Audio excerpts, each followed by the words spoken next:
My name is Amy Snyder, and I'm 27 years old. I reside with my father and mother. Our family has always stuck together as a trio since my early years. Growing up, I've always admired my dad. He's the epitome of hard work, running his own bustling business. Though his schedule keeps him away from home most of the time, whenever he finds a moment, he dedicates it to me. On his off days, he prioritizes spending time with me, proving himself to be an exceptional father. My mom, however, paints a different picture. As far back as I can recall, she has never been employed. While she tends to household matters, she's never lent support to my dad's business or pursued a career outside our home. Despite our comfortable lifestyle, with my mom often seen socializing and attending events, her lack of involvement in my life has left me feeling somewhat neglected. There were moments of profound loneliness, but my dad's unwavering presence always filled that void. He understood the indifference my mom held towards me and made it his mission to ensure I never felt neglected or alone. As I grew older, my mother's tendency to break promises became apparent, while my dad's commitments were steadfast. My mother's casual approach to promises left me disillusioned. I learned not to hold her pledges in high regard. Conversely, my dad's reliability and trustworthiness garnered my admiration.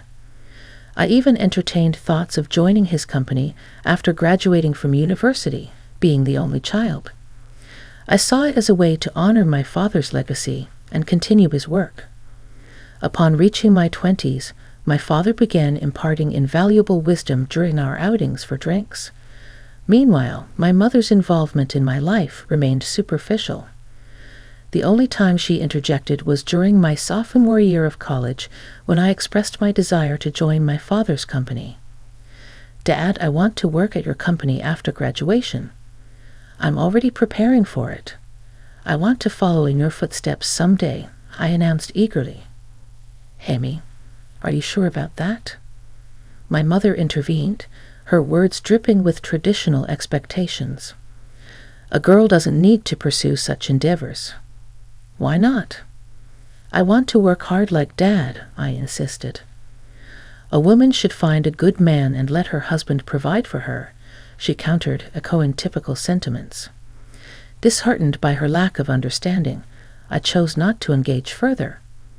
I refused to live a life tethered to someone else's ambitions, mirroring my mother's existence. I had always aspired to become an independent woman, determined to navigate through my college years on my own terms. After that pivotal moment, I dedicated myself to diligent study, paving the path to join my father's company immediately after graduation. Though my mother remained unconvinced, it seemed she eventually resigned herself to my decision. "If you choose to live this way, so be it. But remember, you'll bear the consequences of not heeding your mother's advice," she remarked resignedly. "If you're willing to accept that, then do as you please." So I followed her directive by stepping into my father's company, inadvertently widening the chasm between my mother and me. Conversely, my bond with my father deepened as we spent more time together. Reflecting on it now, I realized my mother wasn't pleased with the turn of events. Upon joining my father's company, he invested considerable effort in my training, which unbeknownst to me was driven by his declining health. It took him nearly half a year to acquaint me with the intricacies of the job before he collapsed at our workplace, swiftly whisked away to the hospital. Over the next 5 years, he valiantly battled his illness. "Emmy, how's the company fare without your dad?" my mother inquired, her concern veiled by skepticism. "It's challenging, but everyone's rallying behind me. Dad entrusted me with everything I need," I replied confidently. "Well, as long as that's the case, just ensure you don't leave the company to ruin." As the second generation, she cautioned, her words tinged with apprehension. "You lack any genuine interest or affection for the company. You're merely preoccupied with others' perceptions." I retorted, disheartened by her lack of faith. During my father's illness, Our disagreements were frequent. Despite his weakening state, he made sporadic visits to the company, emphasizing its significance. These employees in this company are invaluable treasures to me, but I must relinquish my hold on them, he confessed, his voice laced with emotion. Amy, I've witnessed your dedication over the years. I trust you to safeguard this place and everyone here. I don't know if I can emulate you, Dad, but I'll strive to uphold your legacy, I pledged solemnly. From that day forth, the mantle of leadership was bestowed upon me. With my father mostly confined to the hospital, my days were consumed with the company's affairs, leaving little time for homecomings. I prioritized visiting him regularly, carving out time amidst my busy schedule. My mother, on the other hand, fulfilled only the basic duties, such as delivering changes of clothes to him. Even that seemed to inconvenience her. I couldn't help but wonder about her feelings toward my father. Did she lack any sense of gratitude or compassion for his illness? The thought left me feeling sorry for him, recalling the sacrifices he made for me during my childhood, time when my mother's affection remained elusive. Despite my exhaustion, I made a concerted effort to visit him as often as possible, a routine that persisted for about a year until he peacefully passed away in his sleep. Amidst the whirlwind of tasks that followed, I barely had a moment to grieve. My mother, oblivious to my emotional turmoil, expected me to handle everything from funeral arrangements to hospital paperwork. Realistically, I knew I couldn't rely on my mother, who had never ventured beyond the confines of our home, so I silently assumed responsibility for the myriad tasks. The day after the funeral, my mother broached the subject. "Amy, now that the funeral is over, you've settled down, haven't you?" she inquired with a heavy heart. I accepted the reality of the situation. "Please leave this house. I've just inherited 200 million yen, so I have no use for you anymore." "Thank you," she declared, as though it were a mere formality. Her words stung, but I had anticipated them. Further discussion seemed futile. Did she truly believe that wealth could replace familial bonds and absolve her of responsibility? With a multitude of questions swirling in my mind, I made the decision to depart. The next day, I arranged for the sale of all belongings associated with me, leaving my mother utterly surprised at the speed of my departure. I had meticulously planned my exit, but I harbored a secret from my mother. Despite her claim of inheriting 200 million yen, my father had entrusted all financial matters to me, designating me as the sole inheritor. Not a single yen remained for my mother, a decision my father made adamantly while he was still in good health. "Your mother lacks the understanding of money management or prudent spending. I want you to provide her with monthly household expenses. If she receives a lump sum, she's likely to squander it immediately. If she protests, refuse to give her a penny." Though my father's last words were spoken in jest, he handed me an SD card containing a video message addressed to my mother. While I never envisioned showing it to her, recent events suggested its necessity might arise sooner than later. After my departure, I anticipated my mother would reach out to me, but her summons came sooner than expected. "Come home immediately," she demanded over the phone. "I'm working, Mom. What's the matter?" I replied, feeling a pang of annoyance. "I just need to talk to you. Please come quickly," she insisted. With a sigh, I reluctantly headed back to our family home, clutching the SD card in my hand. As soon as my mother laid eyes on me, she launched into accusations. "You absconded with all of your father's inheritance, didn't you? I knew something was amiss when you left so abruptly. Hand over your father's inheritance to me now," she demanded, her greed palpable. "How selfish can you be? You can't even fulfill your duties as a mother," I retorted, my frustration simmering. In response, I silently extended the SD card to her. Confused, she inspected it. "What's this?" she queried. "I suppose you don't even know how to watch this," I remarked, masking my disappointment. I retrieved my laptop, inserted the SD card, and played the video on the screen. My father appeared as vibrant as I remembered him. I couldn't help but wonder how my mother would react to this video letter. Silently, I exited the room, leaving her to watch it alone. I had never witnessed my mother defy my father before, but now, in the wake of his passing, would his words resonate with her? I found my mother in tears, her emotions laid bare. I was taken aback, my mother shedding tears over a video of my late father. I was intrigued by the contents of the video letter he had left for her, but hesitated to watch it myself. Consequently, I remained clueless about the cause of her tears. "Mom, are you okay?" I inquired, concerned, lacing my voice with care. "Yes, I'll be fine for now. I understand I'll adhere to your father's wishes and entrust everything to you from now on. Please go home for today. Call me once you've had time to gather yourself," she replied, her tone subdued. Sensing her desire for privacy, I left promptly, pondering over how my father had managed to silence my mother. Questions swirled in my mind as I made my way home. Nearly a month passed without any communication from my mother, prompting concern to grow within me. During my lunch break, I decided to pay a visit to my parents' house, hoping to check on her. However, she wasn't home. That evening, I returned once more, relieved to find the lights on. "Sorry for dropping in unexpectedly.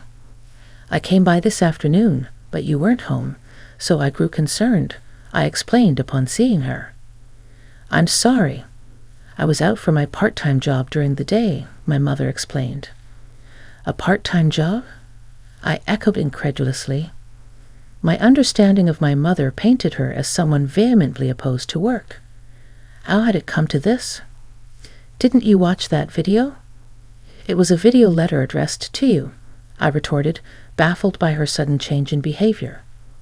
"You can take it home. You should watch it too," she said. "Mom, can I watch it?" I asked, extending the SD card to her. "Very well," she acquiesced, passing it back to me. Feeling a twinge of apprehension, I returned to the office and settled at my father's desk. With a deep breath, I played the video. "Honey, if you're watching this, it means you've not been able to communicate with Amy. First of all, thank you so much for helping me raise Amy until now. Without you, I don't think I could have managed the company while bringing up Amy."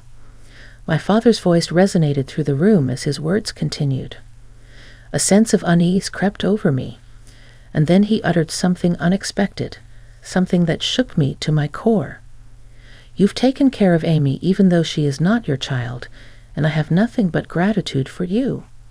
You've stood by my side for so many years, but as a result you've given up on your dreams and have reached your age without earning your own living. For that, I take responsibility because I have allowed you to live a life of luxury. I'm sure you'll be in trouble when I'm gone. I'm not my mother's child." I blurted out, the realization hitting me like a ton of bricks. But then it clicked. Despite the lack of overt affection, she had cared for me every day, doing the bare minimum for a child who wasn't her own. Who was this person? "I didn't register a marriage because you told me you felt bad for your sister, so I ended up supporting your living and didn't do anything else. I'm sorry, but once I'm gone, I worry about the rest of your life. There's no one to support you and act, taking your life away." I sat in disbelief as my father spoke, his words flowing with unexpected clarity. It was all news to me. His concerns, his regrets, his hopes for our future. Throughout the night, I grappled with the weight of his revelations before confronting my mother the following day. "Mom, I watched the video from Dad yesterday." "You know it all now," I began, my voice changing with a mixture of confusion and realization. "I raised you because I was asked to. That's all," she confessed, her tone heavy with the weight of untold truths. "What happened to my biological mother?" I pressed, seeking clarity amidst the swirling chaos of newfound information. "You were the child of my sister and your father," she explained somberly. "My sister died right after giving birth to you, and I promised your distressed father that I would help raise you. I would become your mother." With her revelation, everything fell into place, even the parts I had previously only imagined. I learned of my mother's sacrifice, how she had set aside her own dreams to fulfill her promise to my father. I recalled how my mother used to work in a diner, her vibrant spirit and dedication palpable. Her dream had been to own her own diner, yet when she chose to become my mother, she shelved that dream. However, inspired by my father's words and prompted by the memory of her deferred dream, my mother made a decision. She resolved to reclaim that dream, embarking on a journey to pursue it once more. Currently, she is undergoing training as a part-timer, determined to turn her dream of owning a diner into reality. I should have done this earlier.